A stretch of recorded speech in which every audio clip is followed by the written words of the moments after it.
Joined by Mark Beal today on Minds Worth Meeting. Mark has a 25 years experience as a PR practitioner, worked on some household events, excited to kind of, dig into those.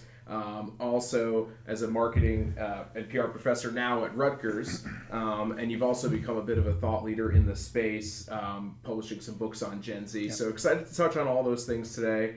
But first, just tell our audience a little bit about your background and really what brought you into the field of PR, and I guess marketing as well a bit. Yeah, no, absolutely. First of all, Kenny, great. Thanks for having me. This is great. I love the setup. I went to Rutgers University, so I was a student there. And of course, that was pre-social media many years ago.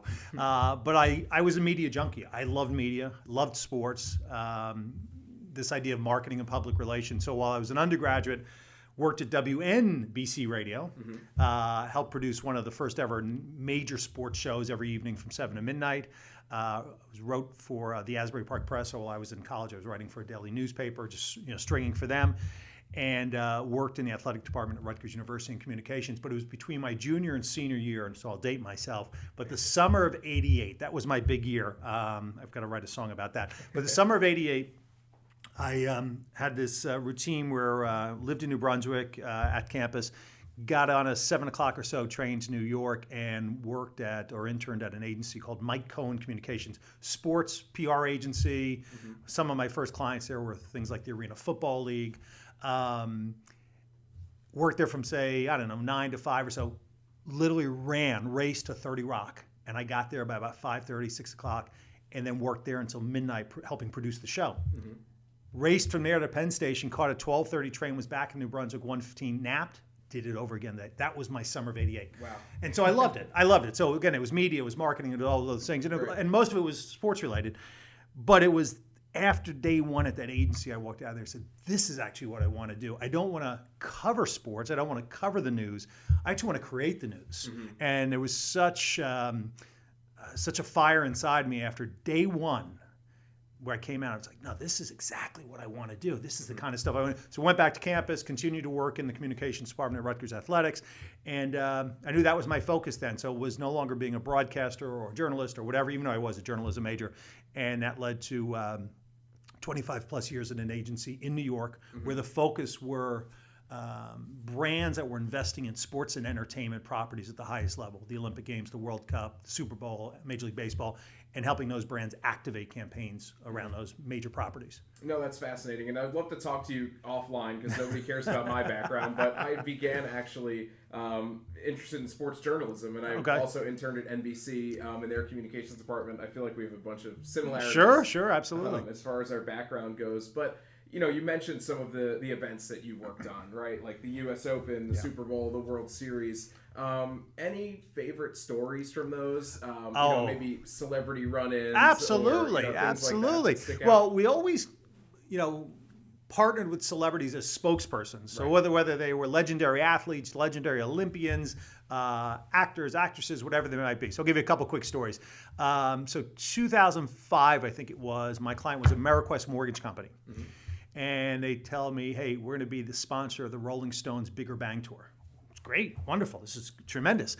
So we launched the tour on like a Wednesday, June, July, New York City, picture perfect day, 80 degrees. The public doesn't know this, the media were invited, but I have the Rolling Stones on the rooftop of a building. And they played about a 5-song set, and that's how we launched the tour, which is just cool, right? Yeah. And then what we did, of course, the Stones were great to work with, by the way, very businesslike, very professional, but we knew we didn't have a lot of their time. So the thought was, well, is there somebody out there who's really into music? I mean, we all like music, but it's just, and so Kevin Bacon, the actor, his first love and his number one love is actually music. He's actually got a band called the Bacon Brothers. And so he was all game on it. So he became our spokesperson for the entire campaign, the entire tour, and ultimately consumers won the chance to go to the finale at Madison Square Garden, meet the Stones, but sit with Kevin Bacon and watch the show. And he was a pleasure. He was great to work with. You'll appreciate this because, we're all in the PR marketing business. We did a 65 station satellite media tour with him from 3 a.m. LA time to noon. He took no breaks. Wow. He took maybe 2-minute break for the bathroom. Other than that, one after the other, perfect, so professional. So that was a great one because it was the Stones. Everyone knows the Stones. It was just kind of a unique and something different to do. And of course, throughout sports, you name it, working with Michael Jordan, working with Billie Jean King, Serena Williams, John McEnroe, a whole host of folks. But again, in a role as brand spokespersons for some sort of campaign. Right. What lessons, from that time in your career, what are some lessons that you carry with you today? Like what still sticks out that maybe you relay to students that you teach now in a class or, what's really stuck with you? Yeah, I mean, in no particular order, I'll give you a couple on the spot here. One is that, the channels have changed, right? So again, dating myself, the 90s, 2000s, 2005, the primary channels then were television, radio, newspaper, maybe magazine, right? Well, those are still around, some of them, but the channels today are, TikTok, Instagram, YouTube, and others. Right. But it's still about storytelling. It's still about compelling and engaging storytelling. So whether you can create a campaign in 2023 or 2003, it still has to be compelling, still has to be timely, still has to be relevant, and still has to kind of break through to get noticed. Again, 2003, it had to break through to get noticed by the New York Times, USA Today, NBC, ABC. Today, it's got to get noticed by, again, maybe social media influencers or others who are really at the forefront of channels today. So I always talk about that. Relevant, timely, disruptive, creative. And we see campaigns like that today. And those campaigns, unlike campaigns in the early 2000s, not only are they getting media to take notice, but they're getting consumers to take notice and then share that on their channel. So now, unlike again 20 plus years ago, now you have consumers who are citizen journalists who are saying, did you see this campaign from this brand? And then they're sharing that on their own. So that's at least one thing I always talk about is the channels will always change. The channels will change 20 years from now. They will evolve. But at the end of the day, it's all about compelling storytelling. No, I think that makes a lot of sense. And, I think there's been added layers to it now, right? So maybe there's less community newspapers, but Correct. Like you said, there's people online who are interested in, spreading news, whether it be influencers or just, we're all kind of content creators now, right? Anyone with a social media platform creates content. Yeah, well, even just here, right? Podcast didn't exist, I'm going to make it up, 20 plus years ago, right? So that's a channel that we didn't pitch in the late 90s, early 2000s, right? But today a podcast, whether there's 100 people listen to it or 100 million, it could be the right channel for that audience you're trying to reach. And as you said, so channels continue to evolve and expand and add. And so I guess today it's less about, I guess the best way to say it, right? It's less about quantity, more about quality. So it's not about, I was featured on this outlet that has millions of followers.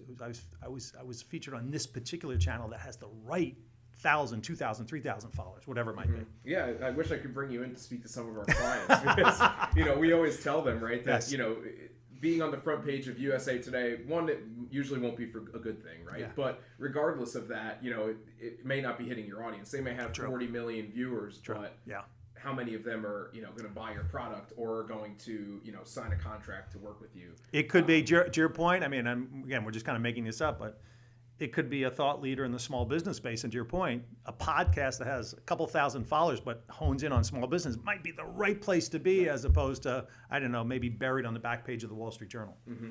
No, it makes sense. And after working as a PR practitioner for 25 years, like I mentioned, you transitioned into becoming a thought leader, working on books about how to educate, market to Gen Z, and also as a professor at Rutgers. What inspired that career shift for you? Yeah, that's a good question. So I guess it happened first accidentally.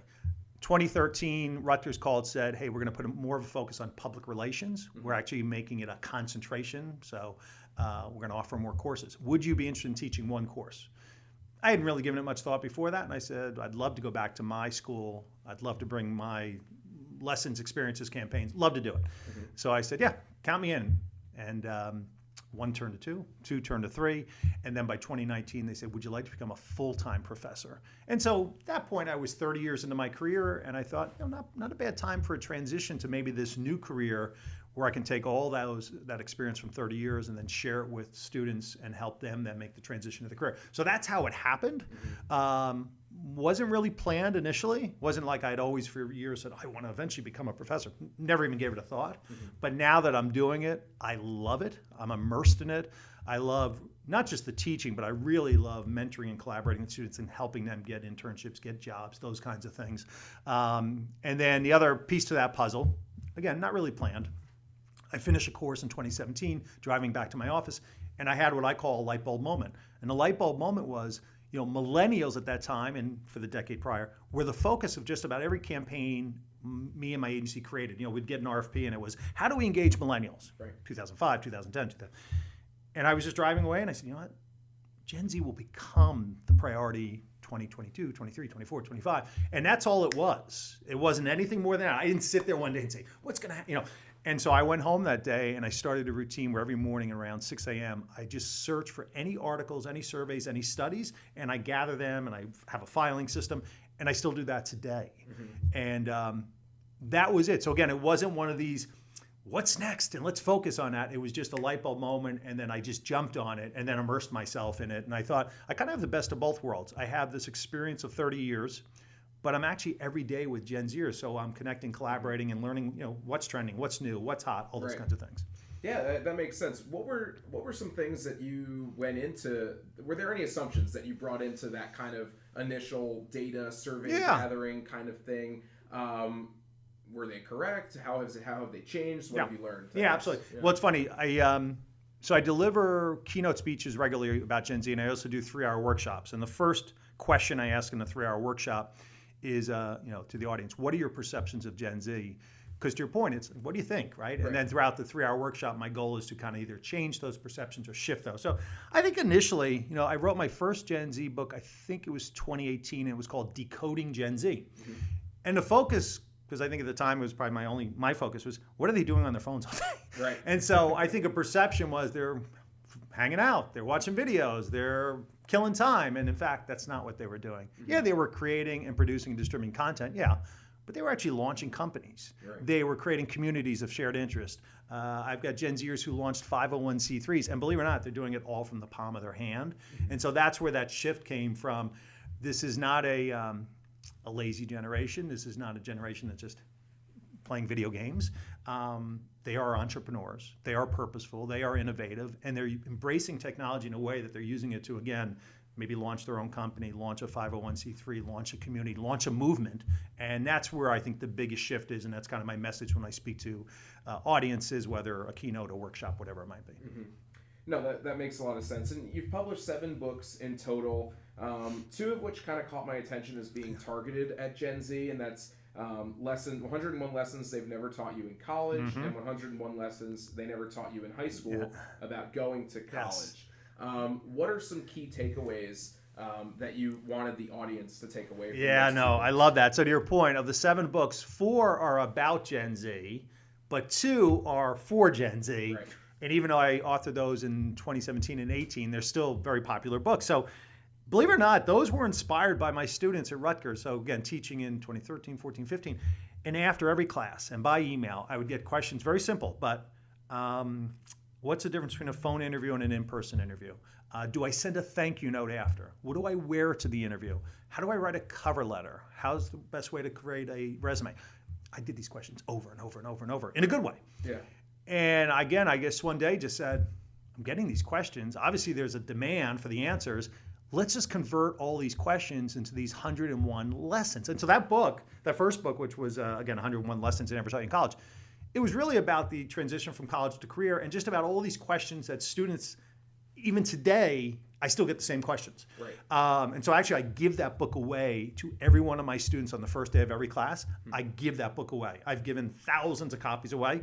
And then when a student, maybe in that semester will come back, how do I write a cover letter? I said, before I tell you, go back to the book I gave you. It's lesson 59, and then I'll say, send me the cover letter. But it was just the questions kept coming, and I thought, let's convert those. So we had fun with that, and created that book. And then the reception, the response to it from media and from consumers was so good that quickly I said, you know what, let's do this. Let's go crowdsource college students. What advice do they have for seniors in high school about going to college? And it was just one of these, again, aha moments, whatever. And that quickly turned into, this 101 lessons I never taught you in high school about going to college. And it really is advice. And the number one piece of advice, by the way, is never skip class. That came in. I sent an email. I never forget that day. It was just one of these days where I'm like, okay, here's the next book. Send an email to hundreds of college students within seconds. Don't skip class. Don't skip class. To this day, I think that book came out in 2018. To this day, that book, and not that I added up, but to this day, that's still the most popular book of mine. It just every graduation season, every holiday season, for some reason, people purchase that book. And so it's, I think it's, I think with all my books, it's kind of just, practical information, useful information. It's probably information you can find anywhere, but I've kind of just condensed it all into a nice, easy to digest format. Yeah, I mean, as a young professional myself, I think oftentimes I wish that there was a class on, about mortgages or about, just more practical things in life, because these are questions that you have as you get into college and eventually adulthood. Just a side note, if you don't mind. So a couple of years ago, when I was still on the agency side, one of my clients was in the banking credit card category. And to your point, they were really focused on, the next generation. So college students, young professionals, and, everything from credit scores to saving money, earning money, investing money. And so this is how sometimes great ideas come about. So knowing that, I'm always got my eyes and ears open. And I read a story, I think it was on CNBC.com, about a New York Jets linebacker, I'll mention his name in a second, who went to an Ivy League school, which is unusual. There aren't that many Ivy League football players in the NFL, a handful maybe, right? But more importantly, as the season ended, each February, he went back to Penn, where he went to school, and he taught a class every semester called Life 101. And the focus, though, was making money, saving money, earning money, investing money, all that. Right. Within minutes, shot a note to the client, here's our spokesperson. Now, the linebacker, Brandon Copeland, who then went to the Patriots, then went to the Falcons, I don't think he's playing anymore, may not have been the biggest name. In fact, probably the average football fan may not even know who he was, but what he was doing was so unique and different. Immediately, yes. And so we ended up bringing him on board. He became our spokesperson. He was the spokesperson for a year or two or three around campaigns around that. So again, it goes back to the idea, compelling storytelling. He had a compelling story to tell, and because of that, media wanted to talk to him, and because of that, they wanted to talk about the campaign. Great. No, that's very interesting, and clearly a great spokesperson. Oh yeah, I'm a Jets fan, so I'm familiar with Brandon Copeland as well. A question that kind of came up to me while you were answering the last one about those books targeted to Gen Z. Have you seen in your classes, maybe anecdotally, shifts? There's all this discussion of how younger people were affected by COVID. Yes. And going, to online forms of learning and Zoom interviews for jobs or for college applications, things like that. What kind of shifts have you seen, and what kind of advice would you give to leaders today who are maybe looking to hire Gen Z who was affected by this time, to become part of their company? You must have seen my presentation. It's like slide 2 of my presentation. So what I say is that the pandemic impacted all of us, and some in very serious ways, right? But for Gen Z, it happened during their most formative years. And I know some people may scoff at this when I say this, but we all, meaning millennials, Xers, boomers, if we're older than Gen Z, we got to enjoy milestones like actually walking in our high school graduation and getting a diploma, going to a prom, participating in sports, getting an internship, getting a job. For Gen Z, it happened during their most formative years. So whether they were in high school or college, it put a hold on a lot of things. Not only did they have to quickly pivot to remote learning, which, by the way, no one trained or prepared anyone for that. Right. But I recall, so that was spring 2020. I had sophomores and juniors who I'd worked with, and we secured internships. All of a sudden, March 15th, April 1, nope, you don't have an internship now. That's devastating. Yeah. Now my resume is not going to have an internship. Graduates of class of 2020, most of them, at least the most that I worked with, didn't get a job for 7, 8, 9, 10, 11, 12 months. So impacted them significantly. But my flip side of that is incredible resilience, and just demonstrated that resilience. And so I don't know if in their lifetime they'll ever face anything like that of that magnitude. I don't know if they will. Personally, they may face obstacles and challenges, but I don't know if they will face that. And so for employers, know that they've got tremendous resilience. They also know how to pivot, adapt, right? All those kinds of things. And so that's what I always bring about with Gen Z is, it was trying times, but they not only survived, they succeeded because of resilience, because of the ability to adapt, all those things. No, that makes a lot of sense. And, something that I also read a lot in the news. We work with some management consulting firms and things like that. So we read a lot of I would say softer quote unquote stories about, how do you engage the next generation, or why does X, you see all these stories about why did this CEO get on Zoom and start crying when he laid people off, or just this struggle, right? And I think it comes from, and you can correct me if you think I'm wrong, but from Gen Z and younger employees looking to be a bit more purpose-driven. Yes. And looking to, engage in meaningful work and also be able to kind of connect with their employer in a deeper way and be able to bring their full selves to work. What would you say to, maybe a CEO of a company who is struggling to understand like their next generation of entry-level employees? I love this. Again, I think you read my presentation. This is great. So we'll hit a couple things as quickly as I can. First of all, we're in a really interesting time in the workplace. Mm-hmm. We have an unprecedented mix of generations right now, right? We've got, at a minimum, Gen Z, millennials, Xers, and boomers at a minimum. So from age 21 to age maybe 71, right. At a minimum. They may meet, right? So you've got these four interesting generations that are, and what I always say is each and every one brings value. The Xers and boomers bring years of experience, lessons learned, success stories, case studies, and a huge network of contacts. Mm-hmm. Gen Z doesn't bring any of that, by the way. They haven't been around long enough. Right. But they do bring innovation, technology, digital know-how, social media savviness, entrepreneur, they bring that. So and by the way, let's not leave millennials out. Millennials, by the way, and I want to make sure this is clear, to me, they are the most critical of all four because they are what I call the bridge that connects the younger generation with the Xers and boomer leaders. And millennials are in actually the toughest spot right now.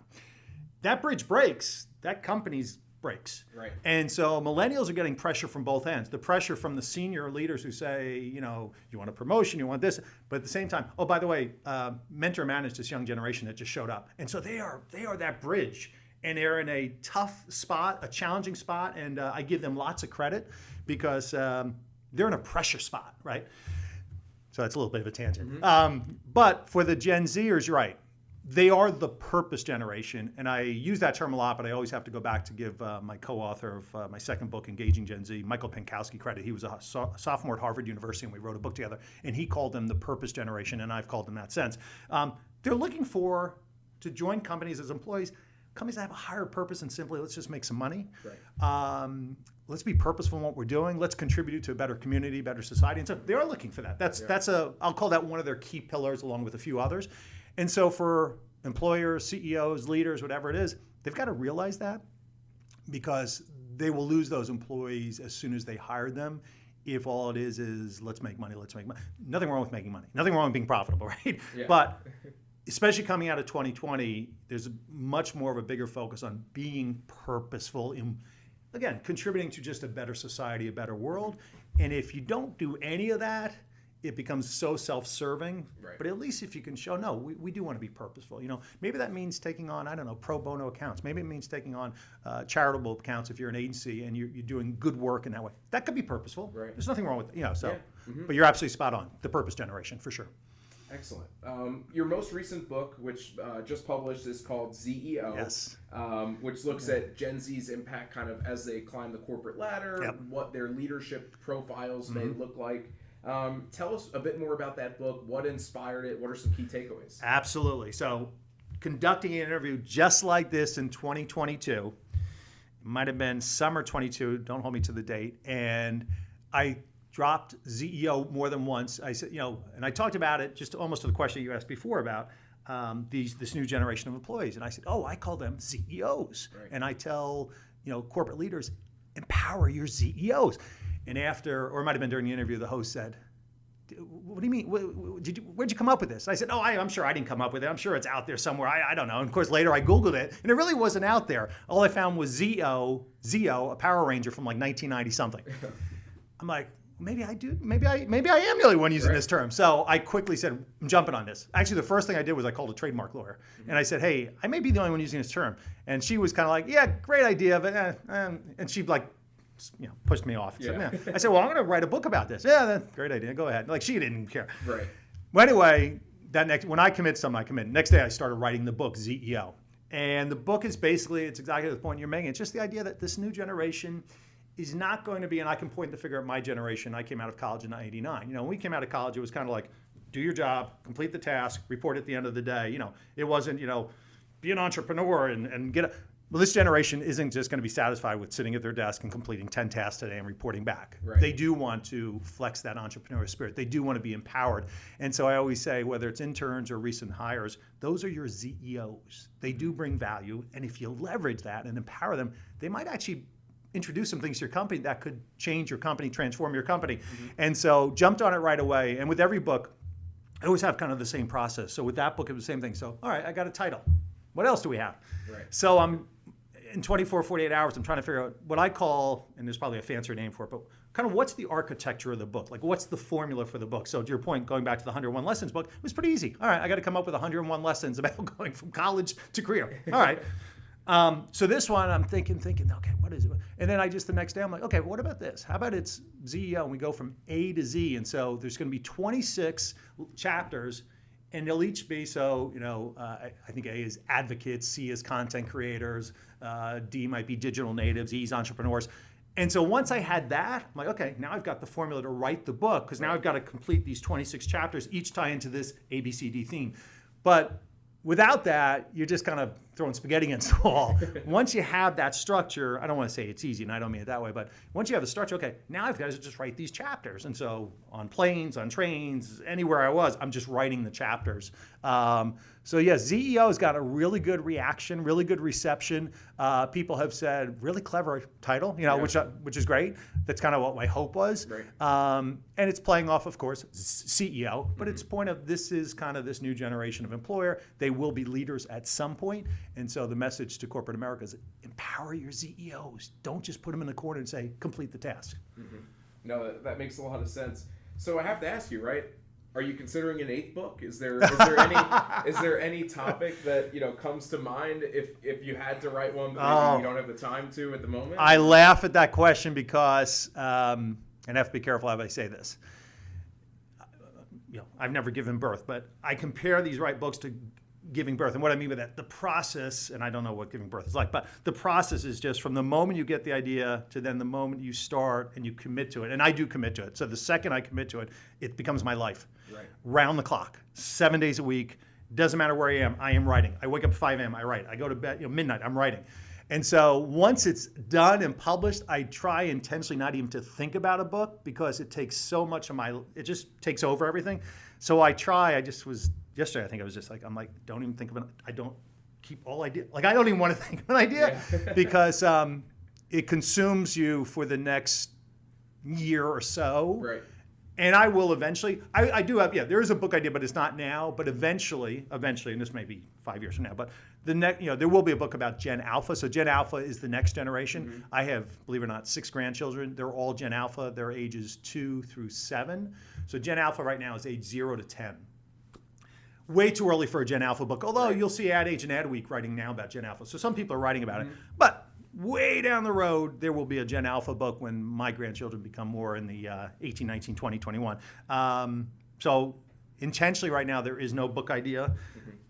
There will be, and the second it hits, it will take over my life. But I'm not sure what it'll be. Gen Z, there's been 4 books specifically about Gen Z. I don't know if there's a 5th one, to be honest with you. Right. I actually, one idea I have, and it still will be consuming, the college to career book, the 101 Lessons I Never Taught You in College. That was 2017. We're already at 2023. So my thought is, maybe 24, 25, that probably could use a whole refresh. Right. Like the word Zoom is not in that book. Yeah.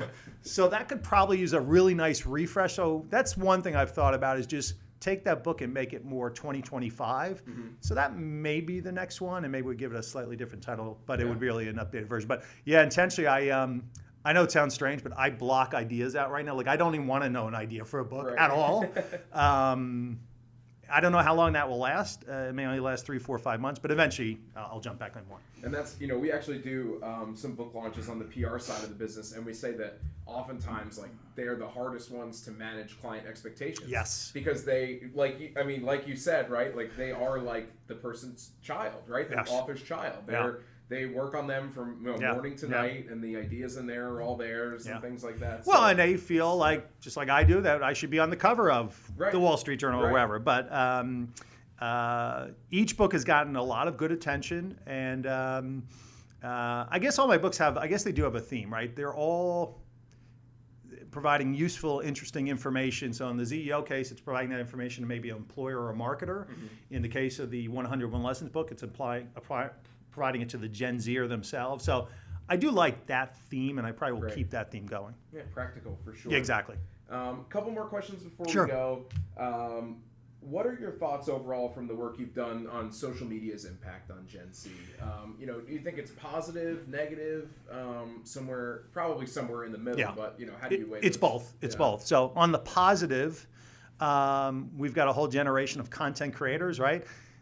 In ZEO, I wrote, back in, again, 88, 89, when I was Rutgers, if you're a content creator, well, that meant you were on the student radio station, which I was, or maybe you're writing for the student newspaper, right, or something. Those were there was no other content then, right?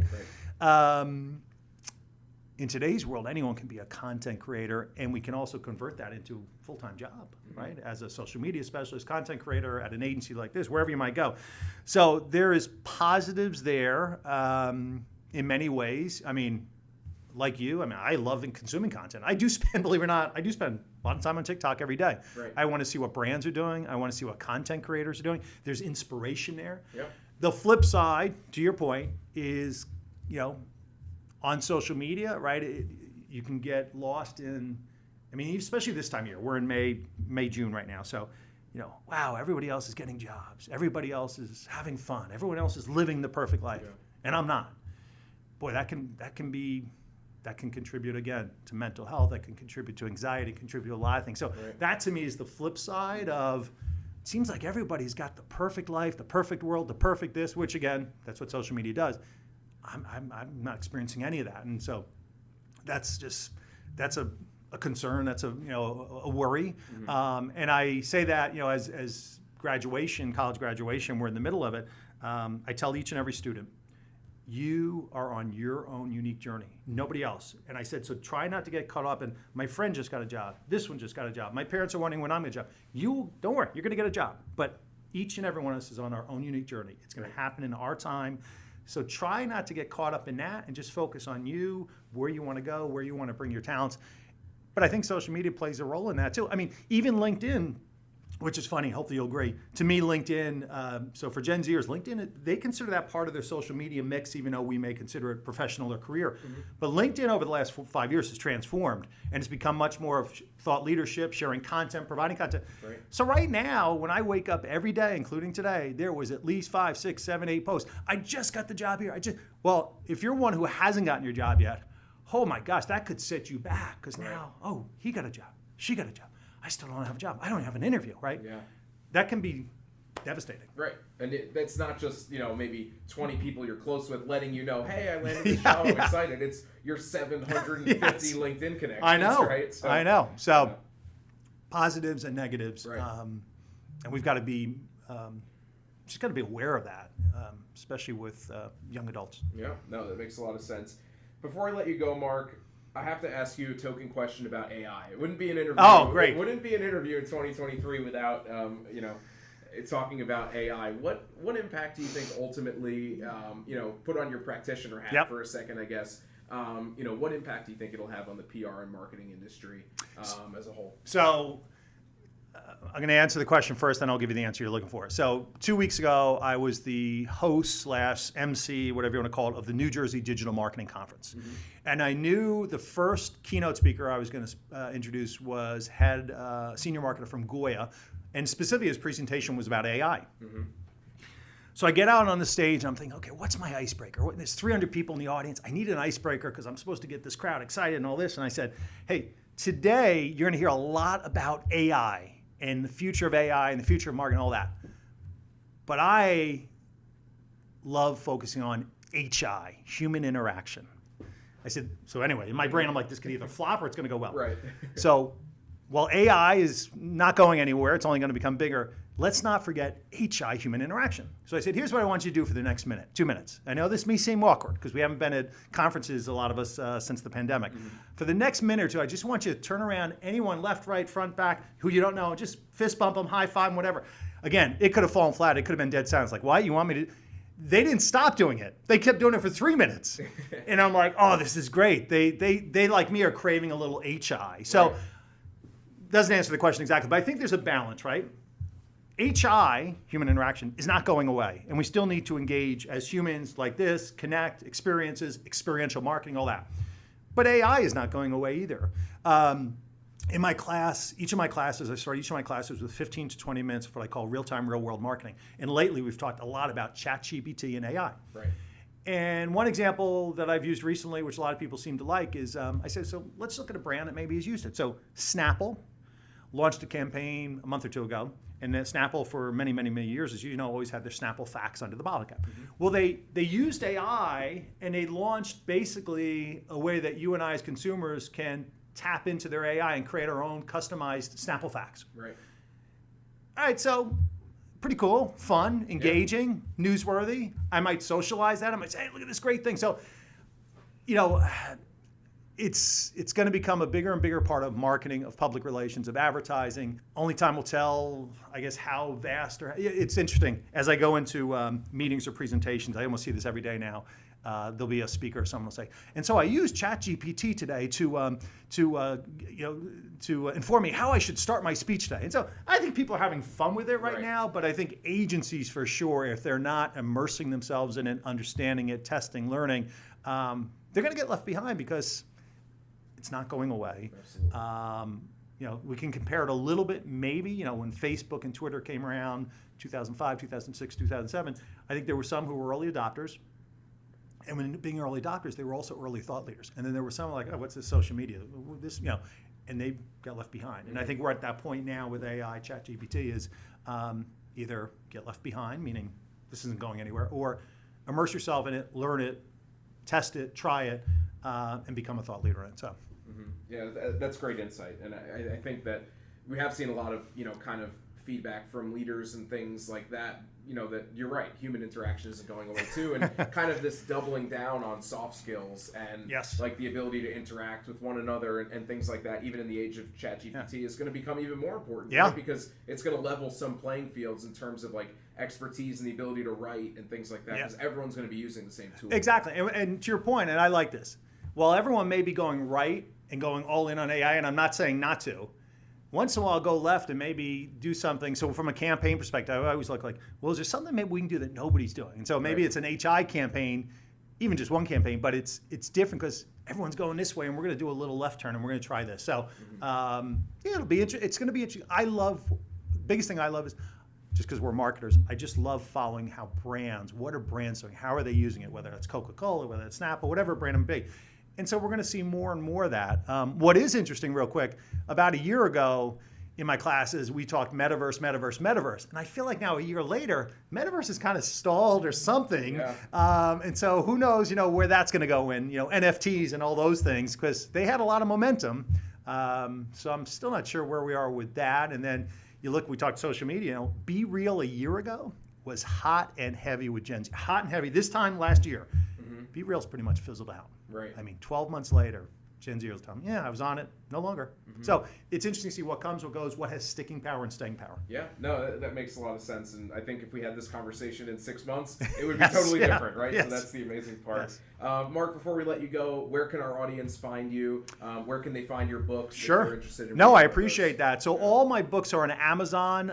So every one of my books, if you just type my name in, Mark Beal, the 7 books should all pop up right away. So I think that's a really good place, right? For everyone seems to know Amazon. At that conference I was at a week or two ago, the New Jersey Digital Marketing Conference, Amazon spoke, and at the end of the presentation, I went on stage and I said, okay, so the lesson here is it's Amazon's world, and we're all just living in it, which in essence... Speaking of staying power. And then my website is markbealspeaks.com, and just on that side, it's just past speeches, media coverage, other insights, and things like that. So. Mark, thanks so much. It's been a really enjoyable conversation. I think our audience can take a lot away. Thank you very much, Kenny. I really appreciate it. Thank you.